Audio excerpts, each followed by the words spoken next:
तो पहले ये समझते हैं स्विंग ट्रेडिंग होती क्या है। देखो, स्विंग ट्रेडिंग में आप शेयर्स को 2-3 दिन से लेकर 2-3 हफ्ते तक होल्ड करते हो और उनके प्राइस स्विंग्स का फायदा उठाते हो।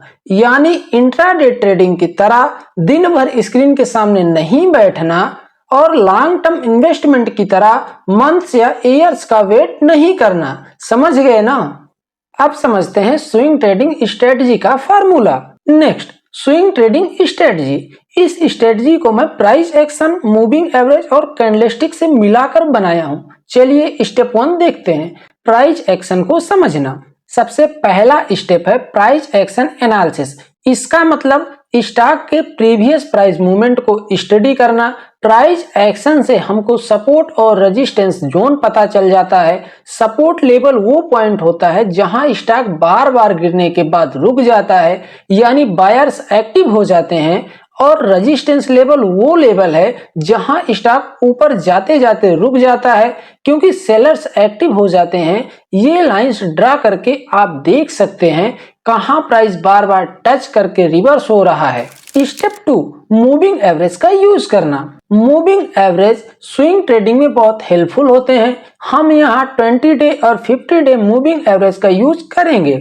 जब स्टॉक 20 और 50 मूविंग एवरेज के ऊपर ट्रेड कर रहा हो तो उसका ट्रेंड बुलिश होता है, यानी स्टॉक ऊपर जाने का सिग्नल दे रहा है। लेकिन अगर स्टॉक मूविंग एवरेज के नीचे है तो ट्रेंड बेरिश है।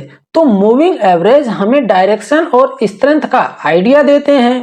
प्राइस का मूविंग एवरेज के ऊपर क्रॉस होना एक स्ट्रांग सिग्नल हो सकता है कि स्टॉक ऊपर की तरफ जा सकता है। Next, perfect entry and exit points.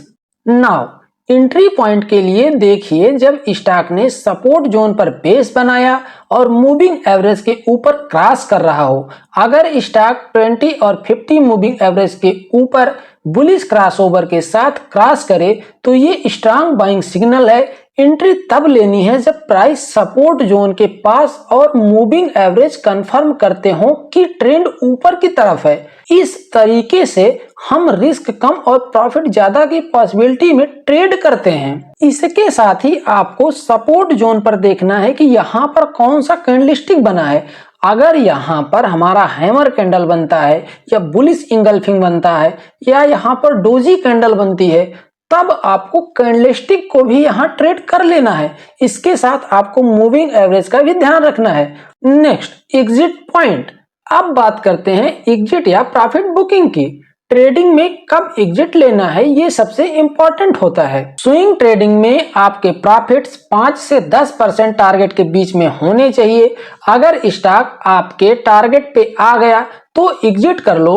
अगर नहीं आया और नीचे जाना शुरू करे तो 2 से 3% स्टॉप लॉस पर एग्जिट कर लो। इससे आपका लॉस कंट्रोल में रहेगा और प्रॉफिट्स भी सेफ हो जाएंगे। नेक्स्ट, रिस्क मैनेजमेंट, अपने पैसे को बचाना।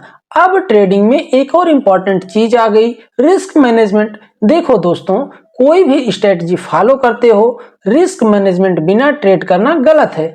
कभी भी अपने टोटल कैपिटल का 2% से ज्यादा एक ट्रेड में रिस्क नहीं लेना चाहिए।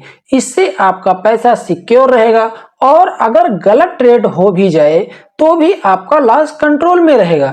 स्टॉप लॉस को इग्नोर बिल्कुल मत करना, ये आपको बड़े लॉसेस से बचाता है। Next, back testing and paper trading. दोस्तों, कोई भी स्ट्रेटजी को अपने रियल अकाउंट में लगाने से पहले बैक टेस्ट जरूर करें।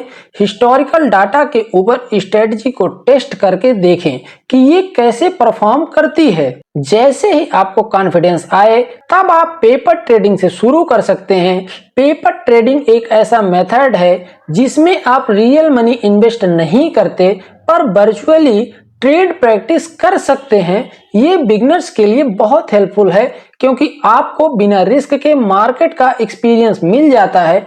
जब आप प्रैक्टिस कर चुके हैं और कॉन्फिडेंस आ गया है तभी रियल मनी इन्वेस्ट करें। नाउ, मूविंग एवरेज को अच्छे से समझने के लिए आप ये वीडियो देख सकते हैं। अगर वीडियो अच्छा लगा हो तो चैनल को सब्सक्राइब और वीडियो को शेयर जरूर कर दीजिएगा।